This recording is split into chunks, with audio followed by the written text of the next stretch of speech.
அப்ப இலக்கு வேண்டும் அப்படிங்கிற பாடல்ல பிறந்த மனிதர் ஒவ்வொருவருக்கும் ஒரு லட்சியம்னு இருக்கணும். அதுக்காக எல்லாரும் கஷ்டப்படணும், அந்த இலக்கை அடையிறதுக்கு போராடணும் அப்படிங்கிற விஷயத்த சொன்னேன் இல்லையா?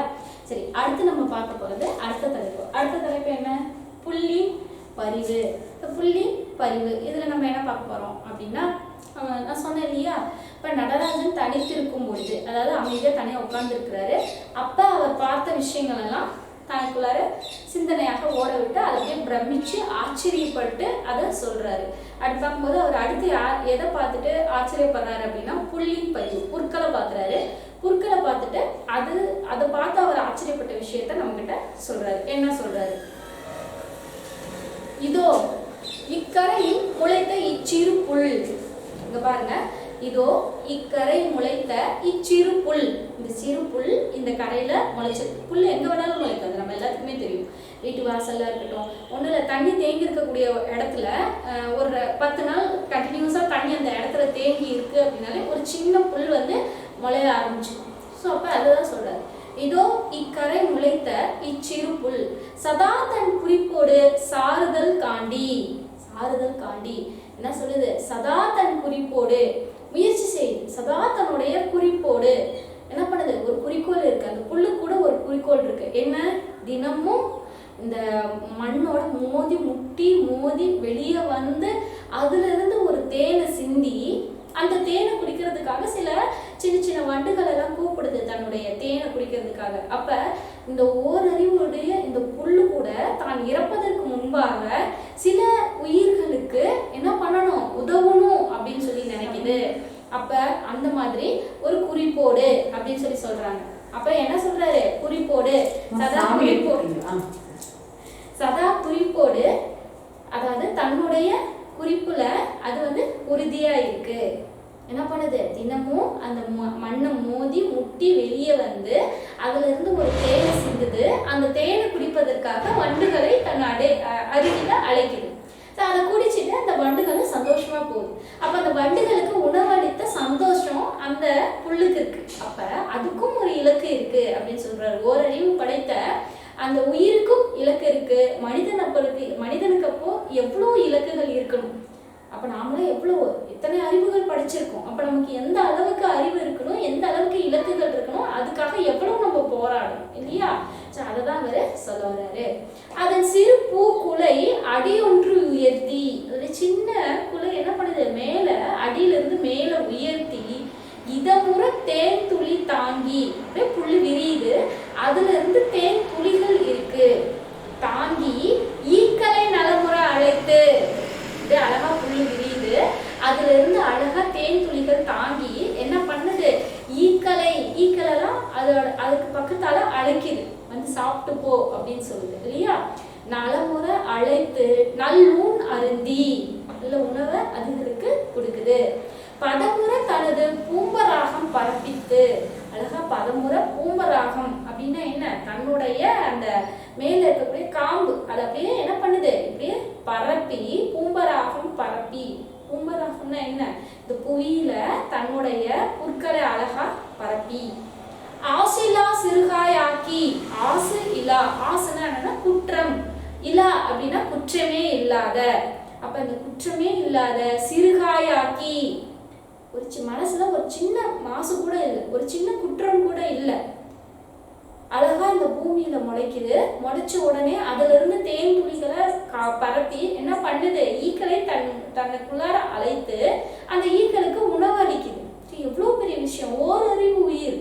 இது இவ்வளோ இலக்குகளை வச்சு இந்த உலகத்துக்கு வந்திருக்கே அப்படின்னு சொல்லி அதை பார்த்து பிரமிச்சு அழைக்கிறார்.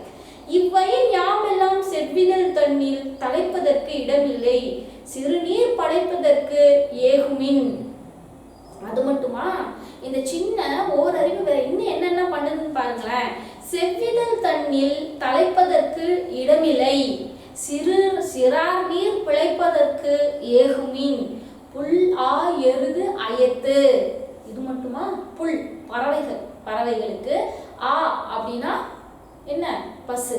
ஆ பசு, எருது, ஆயம் அப்படின்னா ஆடு. அப்ப பறவைகளுக்கு, பசுக்களுக்கு, எருதுகளுக்கு, இன்னும் சின்ன சின்ன ஆடுகளுக்கு, இதெல்லாம் பிழைப்பதற்கு ஏதுமி. அதெல்லாம் என்னதான் சாப்பிட்டு உயிர் வாழுது, இந்த புற்கள் தான், இந்த புல்லைதான் சாப்பிடுது. அப்ப அவைகளுக்கும் உதவுது. தேன்களை பரப்பு, தேன் துளிய மேல முட்டி மோதி வெளியே வந்து தேன் துளிய பரப்புது. அந்த தேன் துளியை சாப்பிட்றதுக்கு ஈக்களை அழைச்சி அதற்கு நல்ல உணவு அளிக்குது. அதோட இல்லாம ஆடு, மாடு, பசு, எருது இது எல்லாத்துக்குமே என்ன பண்ணுது, உணவளிக்குது. புற்கள் மூலியமாக உணவளிக்குது.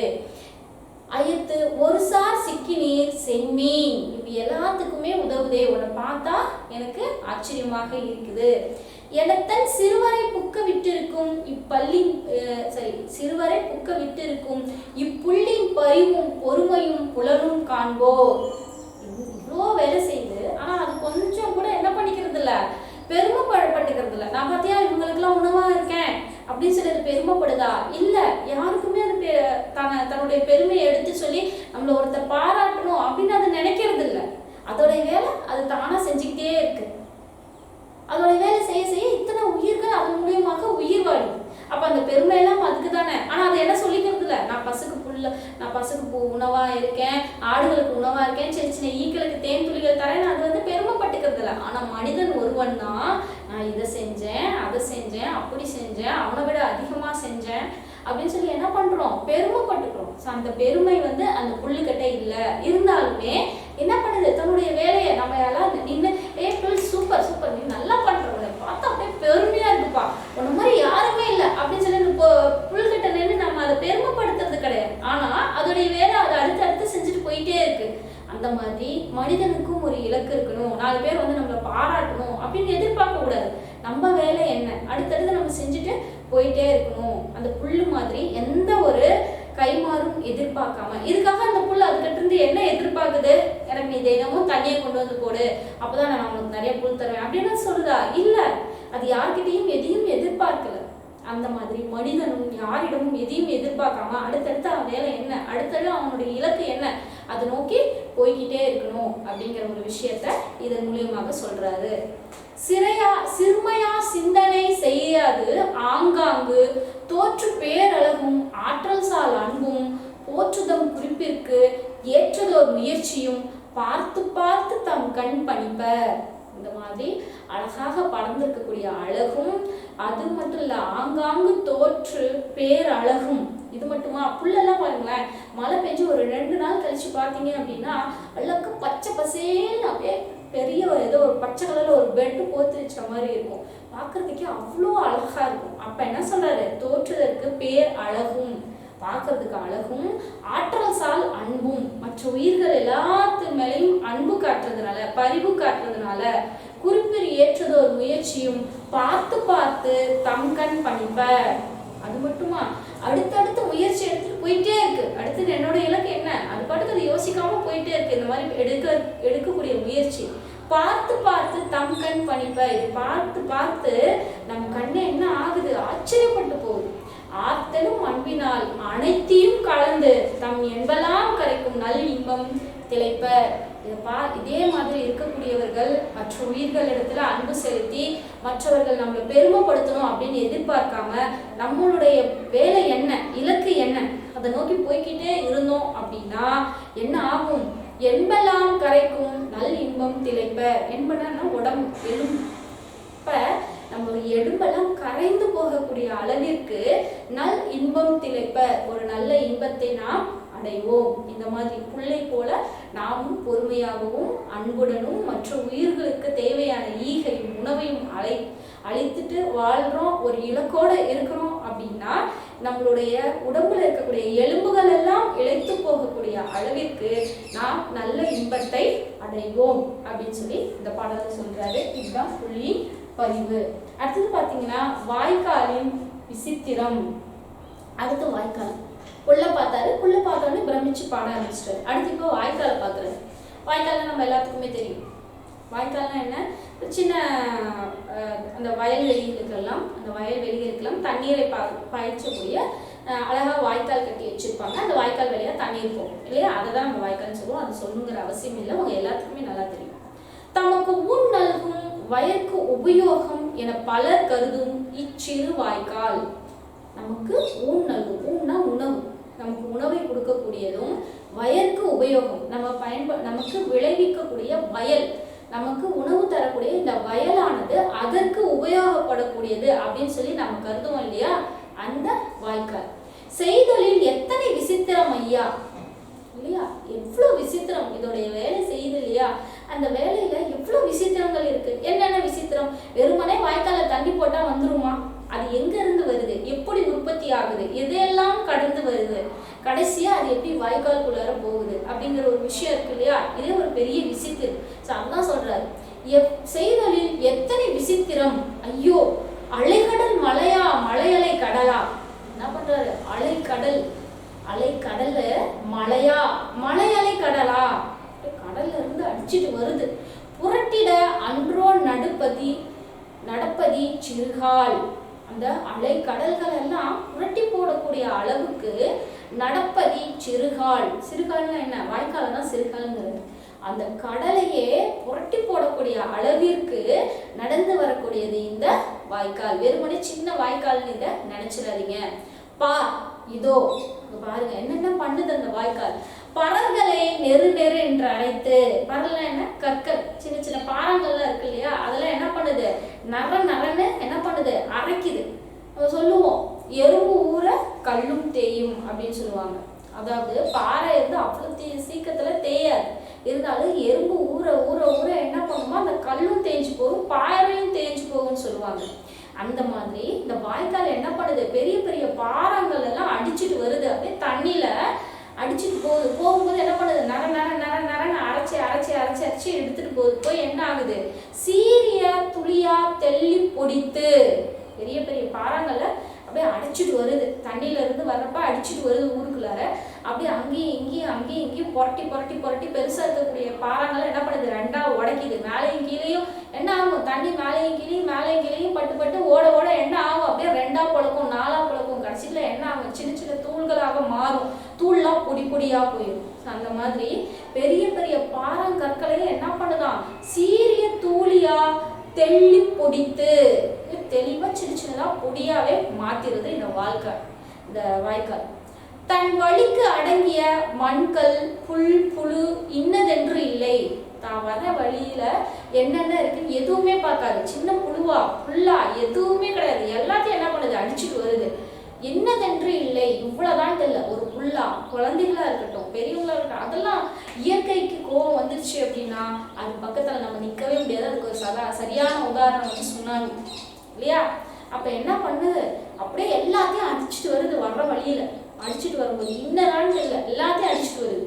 யாவையும் ஈர்த்து தன்னுள் படுத்தி, எல்லாத்தையும் அடிச்சு அப்படியே தனக்குள்ளார வச்சுட்டு எல்லாத்தையும் இழுத்துட்டு வருது. முன்னேர் மடுவில் காலத்தச்சன் கட்டிடும் மலைக்கு சாலத்தகும் இவை என ஊர்தி உருட்டு கொண்டு சென்று இட்டுமற்று, முடிஞ்ச வரைக்கும் என்ன பண்ணுது, தன்னுள் படுத்தி எல்லாத்தையும் தனக்குள்ளார இழுத்து மண்ணூர் மடுவில் காலத்தச்சன் கட்டிடும் மலைக்கு என்ன பண்ணுது, இதுக்கு இந்த இடத்துக்கு இதுதான் சரியா இருக்கும் அப்படிங்கிற மாதிரி தனக்குள்ளார ஒரு வரைமுறையை வச்சுக்கிட்டு எல்லாத்தையும் என்ன பண்ணுது, அடிச்சுட்டு வருது. இவ்வளவுதான் இல்ல ஐயா, அண்ட யோனியின் ஆணையின் மலையாய் சென்ற பின் பெருமலை சிகரம் முதலா குன்றுவில் அருவியாய் தூங்கியும். பாருங்க, ஒரு நம்ம சொல்றோம் வாய்க்காலில் தண்ணி வந்து திறந்து விட்டுட்டோம் அப்படின்ட்டு, அந்த தண்ணியானது எப்படி நமக்கு வாய்க்காலுக்குள்ளார வந்து சேருது அப்படிங்கிற ஒரு விஷயத்துல சொல்லியிருக்காங்க பாருங்களேன். அண்ட யோனியின் ஆணையின், யோனினா என்னன்னா சூரியன், அண்ட யோனினா இந்த உலகமே உருவாவதற்கு முழுவதற்கு காரணமே இந்த சூரியன் தான். அப்பேற்பட்ட அந்த சூரியன், அதுதான் அண்ட யோனின்னு சொல்றாங்க. ஆணையின் மலையாய், அதனுடைய ஆணையினால என்ன ஆகுது, தண்ணி பட்டு அப்படியே அந்த கடல்ல இருக்கக்கூடிய தண்ணீரெல்லாம் அப்படியே ஆவியாகி மேல போகுது, மேல போய் மலையா கீழே வருது. அப்ப அந்த யோனியின் ஆணையின் மலையாய், அதுக்கப்புறம் என்ன பண்ணுது, மலையாக பொழியுது. சென்ற பின் பெருமலை சிகரம் முதலா, சிகரத்துல இருந்து அப்படியே தண்ணி வருது. பெருமலை சிகரம்னாலே நம்ம எல்லாத்துக்குமே தெரியும். அப்ப அந்த மலை தொடர்கள்ல இருந்து தண்ணி வருதான். குன்றுவீல் அருவியாய், மலை சிகரங்கள்ல இருந்து விழுது, அதுக்கப்புறம் குன்றுவீல் அருவியாய், ஒரு குன்றுல அருவியாக வீழுது. குகை முகம் இழிந்தும், குகைக்குள்ளார குகை எதுன்ட்டு இல்லை, எல்லா இடத்துலயும் அடிச்சுட்டு போகுது. குன்றுவீல் சிகரங்களை தாண்டுது, சிகரங்கள்ல இருந்து மலை குன்றுக்கு வருது, குன்றுல இருந்து மலை குகைக்குள்ளார போய் அதுல இருந்து உள்ளார வளையுது.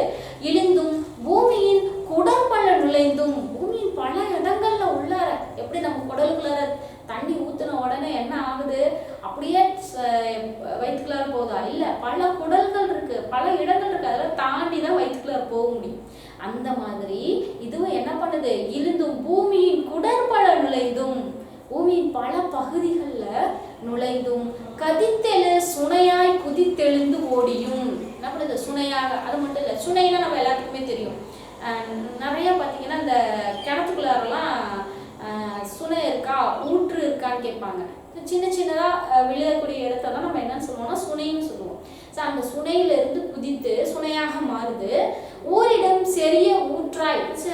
ஒரு நம்ம கொல்லிமலைக்கு போனோம் அப்படின்னா அதுக்கு முன்னாடியே ஒரு சின்ன சின்ன சுனைகள்லாம் இருக்குது அப்படின்னு சொல்லி கேள்விப்பட்டிருப்பாங்க. மேலே போகிறதுக்கு முன்னாடியே ஒரு சின்ன ஊற்று மாதிரி தனியாக கீழே விழுந்துட்டு இருக்கும். அதுதான் சுனைன்னு சொல்லுவாங்க. சுனைக்கு அடுத்தது தான் ஊற்று. கிணத்துக்குள்ளாரெல்லாம் ஊற்று இருக்குன்னு சொல்லுவாங்க. நைட் ஆனால் கிணத்துல இருந்து தண்ணி சத்தம் வரும், ஜல் ஜல் ஜல்ன்ட்டு. அதுதான் என்ன சொல்லுவாங்கன்னா ஊற்றுன்னு சொல்லுவாங்க. ஸோ அந்த மாதிரி சுனைக்கு அடுத்தது ஊற்றா வருது. பறந்தும் ஆராய் நடந்தும், அதோட இல்லை, ஆறாக அடுத்தது நடந்து போகுது. அதுக்கப்புறம் மடுவாய் கிடந்தும், குளம் குட்டைன்னா சொல்றோம் இல்லையா, அந்த மாதிரி இருந்தும், மதகிடை சாடியும், மதகு பல மதகுகளை தாண்டியும், அது வாய்க்கால் ஓடியும், அதுக்கப்புறம் வாய்க்கால்ல ஓடியும், பற்பல பாடியான் பட்டிங்கு ஈட்டியது. வெறுமனே வாய்க்காலுக்குள்ள வந்துடல. பாருங்க, எவ்வளோ துன்பங்களை தாண்டி, எவ்வளோ முயற்சிகளை தாண்டி அதனோட இலக்கு வந்து வாய்க்கால் அப்படின்னு சொல்லி வரைமுறைப்படுத்திட்டு அங்கிருந்து மழையா தோன்றின அந்த நீரானது இறுதியா வாய்க்கால்குள்ளார எப்படி வருது, எவ்வளோ முயற்சிகளை தாண்டி வருது, நடுவில் என்னென்னமோ நடக்குது, எல்லாத்தையும் அள்ளி போட்டுட்டு வருது. அது பாட்டுக்கு தன்னுடைய வேலைக்கு குறுக்கால யார் வராங்க அப்படிங்கறது கொஞ்சம் கூட நினைச்சு பார்க்காம அது பாட்டுக்கு அதோடைய வேலையை அப்படியே நேரா செஞ்சுட்டு போய்கிட்டே இருக்கு. அது போகக்கூடிய ஒவ்வொரு இடத்துலையும் நம்ம கையை தட்டிக்கிட்டு சூப்பர் சூப்பர் நல்லா பண்றேன்னு சொல்றோமா? இல்ல. ஆனா அதோடைய வேலையை என்ன பண்ணுது, தானா செஞ்சுட்டு போயிட்டே இருக்கு. கடைசியா வாய்க்காலா வந்து சேருது.